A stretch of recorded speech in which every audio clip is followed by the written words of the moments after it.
You're listening to Below the Surface, brought to you by AbJack Entertainment. Be sure to check out some of the other great true crime podcasts from this network, including The Murder in My Family, Missing Persons, DNA ID, Scene of the Crime, Zodiac Speaking, Beyond Bizarre True Crime, Campus Killings, and Killer Communications.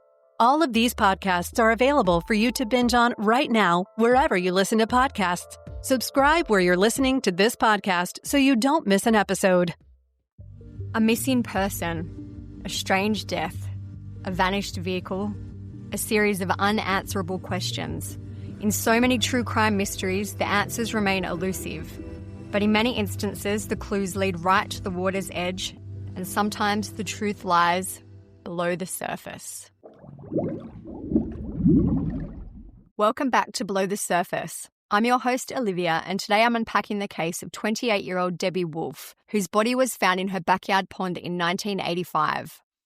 Investigators have ruled her death a tragic accident, but her mother Jenny has always believed that Debbie was murdered and submerged in the pond to hide her. How Debbie got into the pond is still a dark mystery over 40 years later. We'll lay out our theories, but leave it to you to decide what really happened below the surface. Let's dive in. Born on June 19th of 1957, Debbie grew up in the small town of Blytheville, Arkansas, with her three brothers and her parents, Jerry and Jenny. There's little information available on her childhood, but her parents divorced at some point during her elementary school years. In 1970, when Debbie was 13, her mother remarried an army sergeant named John Edwards. Debbie and her siblings then moved with her mother and her stepfather to North Carolina, where Debbie spent her teenage years. By all accounts, the children had a good relationship with their stepdad, and Debbie and her mother were especially close. Perhaps inspired by their stepfather, Debbie's brothers all went on to serve in the armed forces, so when it came time for Debbie to decide what she wanted to do, she chose to get a nursing degree as a way to give back to the community. She graduated from her nursing program in 1982 and was delighted to be hired with the Veterans Administration Medical Center in Fayetteville in North Carolina. Her bright future was marred, though, by the untimely passing of her oldest brother that same year. Debbie dealt with her grief by throwing herself into her work and caring for her patients. She was beloved by all of her colleagues. Several staff described Debbie as a top-notch employee who was always on time and diligently took care of her patients, as well as coordinating the schedules of the hospital's volunteers. Debbie also enjoyed an active social life in which her friends described her as a wonderful woman and a great friend. A few of the photos that her friends have shared show Debbie as a bright, smiling young woman surrounded by friends and family on camping trips, hanging out around backyard campfires, and having fun at local summer fairs. She owned a small cabin all to herself around 5 miles from downtown Fayetteville and only a short drive from the local shopping centre in Ramsey. It was secluded enough to feel private, but convenient to her job and to any stores that she needed to access. The property also had a big yard with a pond only 50 feet from her front door, which was perfect for her two German shepherds, Morgan and Mason, to play in. Life for 28-year-old Debbie seemed idyllic, but it was about to take a terrible turn. On Friday, December 27th of 1985, Debbie's parents received a chilling phone call from the medical centre.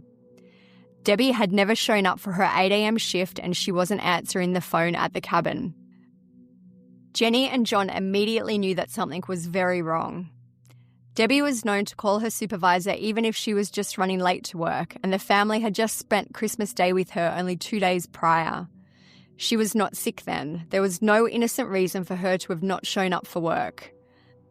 They, along with a family friend named Kevin Gorton, jumped in their car and drove the 5 miles down the road to their daughter's cabin. When they arrived, they noticed several alarming details. For starters, Debbie's car was not parked in its usual location, and when her parents approached it, they found the driver's seat was pushed back as far as it could go. This was too far for Debbie to have reached the steering wheel, as she was only 5'3". Beer cans were also scattered all over Debbie's normally well-kept front yard, and Jenny noted they were not the brand of beer that Debbie favoured. They were also surprised to find Morgan and Mason had clearly not been fed in a few days, which was something that Jenny found particularly disturbing. Debbie's pride and joy were her two dogs, and she took better care of them than she did of herself. Debbie would never have left without asking someone to come and feed the dogs. And the cabin's interior looked ransacked. According to Jenny, the usually neat and tidy home was strewn with Debbie's personal belongings. Her nurse's uniform was in a pile on the kitchen floor, and when they went to the bedroom, they found Debbie's purse under the bed. This was a place she was never known to leave it. It was all very strange, and Jenny and John had no idea what to think about Debbie's absence. As they stood in her empty house wondering what to do next, Jenny noticed that the answering machine was blinking. She pressed the play button, hoping it would give some clue as to what had happened to her daughter. While Jenny didn't recognise the voice, it was later determined to be that of a man who was part of a volunteer program that Debbie coordinated at the hospital. The message stated, "Hey Deb, missed you here at work today. I was just wondering how you're doing. If you're able to, give me a call up here at the ward or give me a call at home tonight. You've been out a lot of days and you make me worried when you miss another one. Just want to make sure you're okay. Bye." Jenny was stunned at the message. As far as she knew, her daughter had only missed a few hours of work that morning. Why would this person insinuate that Debbie had been out for multiple days? Jenny was becoming frantically worried, and her worry would only get worse as they searched the property and found no trace of their daughter. By the afternoon of December 27th, Jenny and John placed a call to the Cumberland County Sheriff's Department and they reported Debbie missing. Captain Jack Watts arrived on the scene not long after with a bloodhound, and he did a search of the property. He also interviewed Debbie's parents and their friend Kevin. Captain Watts wasn't able to find anything useful with the bloodhound, and he informed a shocked Jenny that because Debbie was an adult, they would not be able to open an official investigation until she'd been missing for more than 72 hours. While this may sound unreal to our ears today, this was a fairly common practice in the 1980s.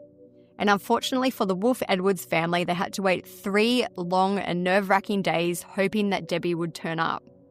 But she didn't. So on Tuesday, December 31st, 5 days after Debbie hadn't shown up to work, police brought bloodhounds to her property and they searched the area, and other deputies assessed the cabin and took evidence from the scene. After searching for several hours, the dogs did not alert to anything and deputies packed up. But Jenny, who had been present all day during the search, asked them if they had looked in the pond. She had seen the investigators walking around it, but nobody had seemed to actually look in it. She told them it was around 5.5 foot deep in the middle and they should take a boat out to the deep part and check to make sure that Debbie was not in the water.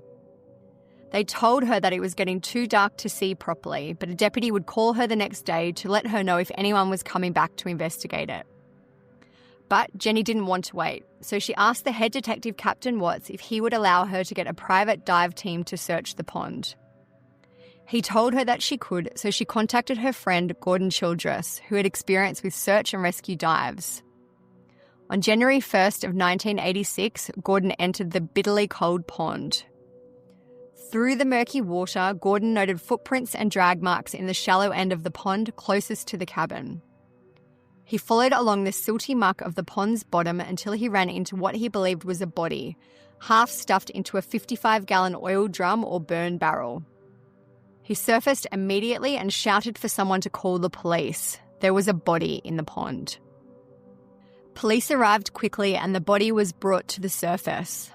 Unfortunately for Jenny and John, the deceased person was confirmed to be their daughter, Debbie Wolfe.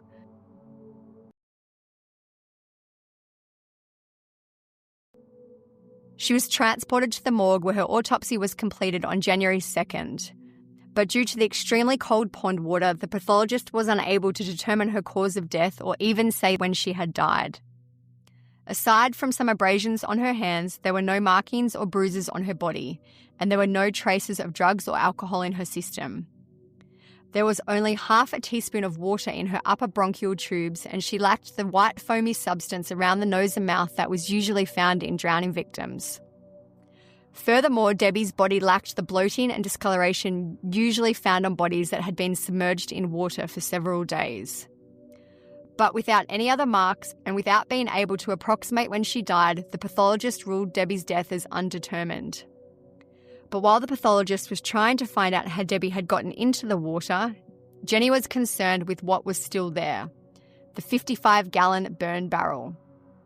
She was certain it was the same barrel that Debbie had used for target practice in the backyard, as when Jenny went to look for it, there was an indentation in the lawn where it usually sat, but the barrel was gone. Jenny would later claim that her friend overheard deputies saying they would leave the barrel in the pond overnight and retrieve it later. But when they returned the next day and she asked them about it, they acted surprised and asked her what she was talking about. They said there had been no barrel in the pond. Jenny was insistent that there had been a barrel, and her diver friend Gordon claimed he was 100% sure that he had seen it. But after investigators drained the pond down to only 2 feet, there was no barrel to be found. Captain Watts suggested that Debbie's jacket may have ballooned out on the bottom of the pond, and in the murky water it may have looked like half of her body was hidden by something. Jenny and Gordon disagreed. Gordon said that he distinctly saw a rusty metal barrel with holes in the side. But the burn barrel from the property was never recovered in the pond or anywhere else. Jenny was beginning to feel gaslighted by the deputies, but she pressed on, turning her attention to potential suspects. She told police about the strange voicemail on Debbie's answering machine. Why would the man have said that Debbie had missed so much work when she had only not shown up on the morning of December 27th? Police investigated him, as well as interviewing many people from the hospital, to find out if there was anyone else who may have wanted to harm Debbie. In addition to the man who'd left her the message, there was one other potential suspect, another volunteer who was under Debbie's coordination. This man was known to harass Debbie, and he had obtained her phone number. He had called her previously and told her that he knew where she lived and that he was going to come and see her. Both men were questioned, but there was no evidence to suggest they were involved or responsible for Debbie's death. And the man who harassed her had a solid alibi for the week of her disappearance.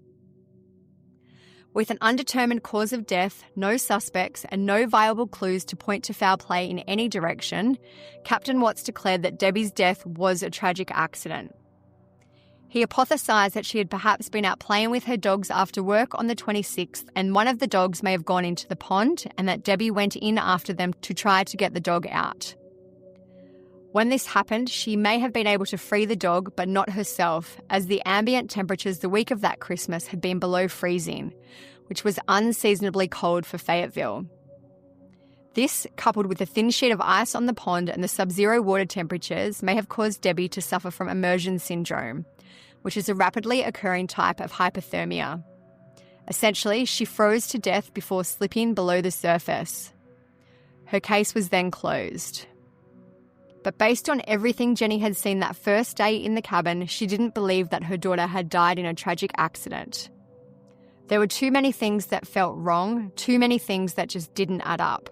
Especially a few days after Debbie was found, a friend went to go and feed her dogs, and she found Debbie's kneecap in the mud on the opposite side of the pond from where Gordon had seen footprints in the silt. And this feeling only escalated when she received the clothes that Debbie had died in a few months after the autopsy. Jenny claimed that none of the clothing belonged to her daughter. The packet she received contained a size 38C bra, a black Pittsburgh Steelers t-shirt, brown corduroy pants, an army field jacket, white tennis shoes, and a beaded Native American necklace pouch containing an evil eye stone. To start with, Jenny claimed that Debbie wore a 34B bra, which was 3 sizes smaller than the one in the police packet. The pants were incredibly long, far too long for Debbie's 5'3" frame. The shoes were a men's size 6, not the women's 7 that Debbie usually wore, and the army jacket was not hers. The jacket that Debbie owned, which belonged to her brother, had been found hanging in her closet after her death. The jacket in the police packet looked brand new and had no name tag. And lastly, Jenny said that she never remembered Debbie owning a Steelers t-shirt or the Native American jewellery pouch. Whoever had put these clothes on her daughter had not been Debbie herself. There was only one explanation that Jenny could think of: someone had murdered her daughter. She argued with Captain Watts on several occasions, lobbying for the department to reclassify Debbie's case as a homicide. And she was eventually successful when a new sheriff was elected to Cumberland County in the late 1980s. Debbie's case was reopened and investigated, but no new leads turned up. To bring more attention to it, Jenny agreed to have Debbie's story featured on Unsolved Mysteries in 1990, with the hopes that a national audience would bring up some new evidence. She told the show, "There are people out there who know what happened to Debbie, and I'm hoping that they will come forward and finally say something. She was loved by very, very many people, and I think she has the right to be put to rest." But unfortunately, nobody has ever come forward.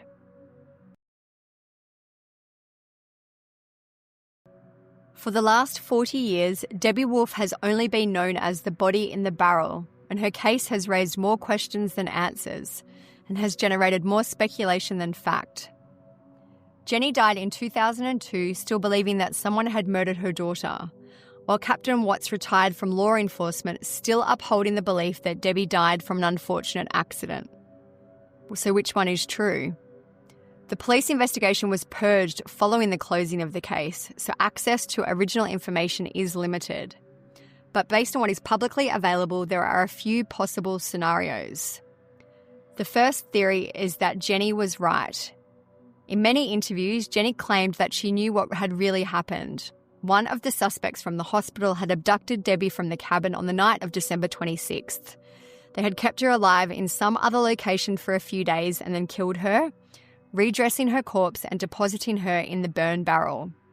He then dragged it out to the pond, submerging her in the deepest area on January 1st, which was the day that Debbie was found. She believed this due to the lack of silt and muck on Debbie's body when she resurfaced, and also due to the lack of decomposition. Once the investigation began, she believed the killer returned to the property after the police left and removed the barrel from the pond before it could be exhumed and inspected for fingerprints.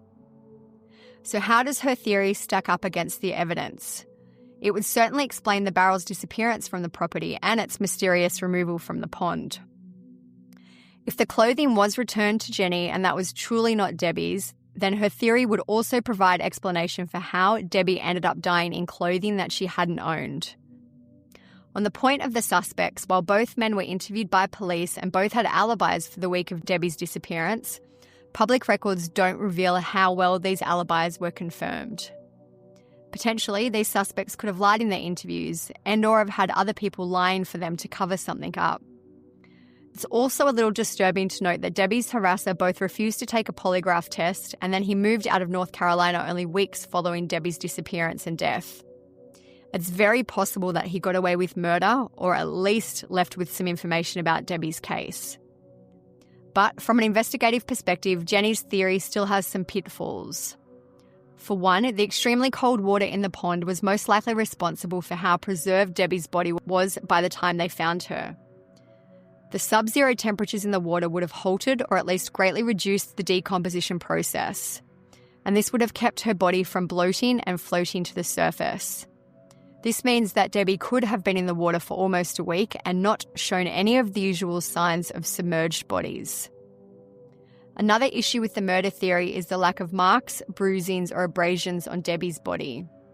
Despite some abrasions on her hands, which some may call defensive wounds, without any other marks on her body, it's difficult to say how she got them. They could have been from something that happened on her shift at work, or as Captain Watts suggested, maybe she'd been playing with her dogs and sustained the abrasions. On their own, they are not necessarily indicative of an attack that she fought off. Likewise, there were no signs on her body that she was murdered. Unless she was asphyxiated with an inert gas like helium or argon, which would not show up in her lungs during an autopsy, other signs of murder like strangulation, blunt force trauma, or suffocation would be visible on her body. So, does this give more credence to Captain Watts' theory? Potentially so. His claim that Debbie was trying to save her dog and died of immersion syndrome may not be as far-fetched as some believed. So let's start with some information about the immersion syndrome. This version of hypothermia is specific to being in extremely cold water and happens at a much faster rate than from simply being in a cold environment like a snowstorm. The syndrome occurs when a person's contact with extremely cold water causes their body to lose heat much faster than the body can regenerate it. Within the first 30 seconds of contact with the water, the person goes into intense shock that causes narrowed blood vessels and extreme hyperventilation that can lead to cardiac arrest or heart attack. And while normal hypothermia sets in at around 30 to 40 minutes, immersion syndrome can kill an adult in less than 5 minutes. So can this explain what may have happened to Debbie? Perhaps. If she went into a cardiac arrest, there's a higher probability it would not have been detected in her autopsy due to her young age, as most coroners probe the heart and surrounding vessels for disease in cases of cardiac arrest. But young people who die of cardiac arrest often do not show these signs and require a molecular autopsy of the heart to find the issue.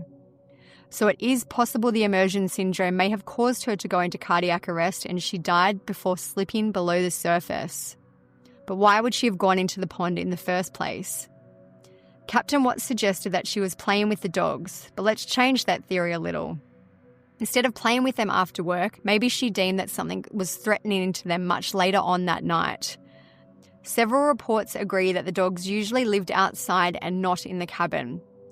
Debbie had lead lines she attached to them while she was away, but they were allowed to roam the property freely while she was home. In late December, the sun would have set at around 5 p.m. By 9 or 10 p.m, the winter dark surrounding a remote cabin on a large piece of property would have been pitch black. Unless Debbie had electric lighting around the pond, which no sources have indicated, or it was a full moon, it was probably almost impossible to navigate her yard without a flashlight. If she believed her dogs were in trouble at some point in the night, she may have left her house without one, possibly became disoriented in the dark, and ended up in the pond. If she tripped and fell in, the extremely cold water would have caused immediate shock and potentially cardiac arrest, leading to unconsciousness. In this scenario, it would have only taken 3 to 5 minutes for her to die in the water and her body would have sunk to the bottom. There is no indication in any public records of how far out from the shore her body was. She may not have been in the middle as many stories suggest, she may have been much closer to the shoreline. But how do we account for the clothing in Captain Watts' theory? For starters, it's possible that Jenny did not know everything about her daughter. She may have been mistaken about Debbie's bra size and the clothing that she owned. Perhaps Debbie liked larger, baggier clothing to relax in after work. The clothing could have also belonged to a boyfriend that had left them at Debbie's house at one point. Some sources suggest that Debbie had a boyfriend at the time of her death, but others say that she was not in a relationship. She was seen at a few parties recently before her death with a tall, dark-haired man who she may have been dating. If that man had left clothing at her house at some point, perhaps Debbie just happened to be wearing it that night. But what about the barrel? Was there really no barrel in the water, or did the Cumberland County Sheriff's Office gaslight a grieving mother? This is difficult to say for sure, but even in the 1980s, standard protocol for removing any body that was in a receptacle was to maintain the body in the receptacle for the autopsy. This would be particularly true for submerged bodies like Debbie's. The fact that her body was brought up by itself suggests 3 scenarios. The first, that deputies did not follow protocol and just brought her body up. The second was that Debbie's body was not in the barrel at the time that she was brought up, and due to this, the barrel was not deemed important to the investigation. And the third is that there was no barrel, and Debbie's body was just lying on the bottom of the pond. While this may better explain some of Captain Watts' story, there are details unaccounted for. Why were there beer cans scattered in the front yard? And why was Debbie's cabin in a ransacked state? Especially as a witness from the hospital came forward to say that Debbie had been wearing a long-sleeved uniform at her shift on the 26th and that she had spilled some coffee on the sleeve. But the uniform found in a dishevelled ball on her kitchen floor was a freshly laundered summer uniform with short sleeves. No explanation can really explain how it got there if it wasn't the one she'd worn to work that night. There is also the fact that her car was parked in a different location on the property and someone who was not Debbie had clearly put it there. These are clear indications that Debbie was probably not alone on the night she disappeared and presumably ended up dead in the pond. But without any forensic evidence, there is no possible way to know who that other person was. While we may never know how Debbie ended up dead at the bottom of her pond, what we do know is that her death caused immense grief and pain to her family and friends. And if she was murdered, her killer walked free and the family suffered without closure for over a decade. I hope that by telling her story here, it's a reminder that Debbie wasn't just a body in a barrel. She was a caring and compassionate nurse who loved her family and was by all accounts an asset to her community, and she is truly missed. Sources include an episode of Killer Queens podcast, an episode of Unsolved Mysteries, an episode of Crimes and Consequences podcast, an episode of The Path Went Chilly podcast, the Fayetteville Observer, Find a Grave, Reddit, National Institute of Health, MDPI, and the National Library of Medicine. We'd love for you to follow us on social media. We're on every major platform, so search for us on your favourites, and we'll be sure to include links in the show notes. You can also find us on our website, belowthesurfacepodcast.net. If you'd like to show your support for this show and get your episodes early and ad-free, consider an AbJack Insider subscription through Apple Podcasts. For only $4.99 a month or $49.99 a year, not only will you get early and ad-free access to this show, but to every show on the AbJack network of shows. To get started, just head over to Apple Podcasts and search for the AbJack Entertainment channel. Your support is greatly appreciated. Finally, we'd very much appreciate you leaving a rating or review on the platform you're listening to us now on. This will really help us grow, and it helps new listeners to find the show. And please tell your friends about Below the Surface. Nothing beats word of mouth. We will see you back in 2 weeks with an all-new episode. Thank you all so much. Below the Surface is hosted and narrated by Olivia McKenzie, with research and writing by Abigail Belcastro, and it's produced by Mike Morford for AbJack Entertainment. Be sure to join us for the next episode of Below the Surface.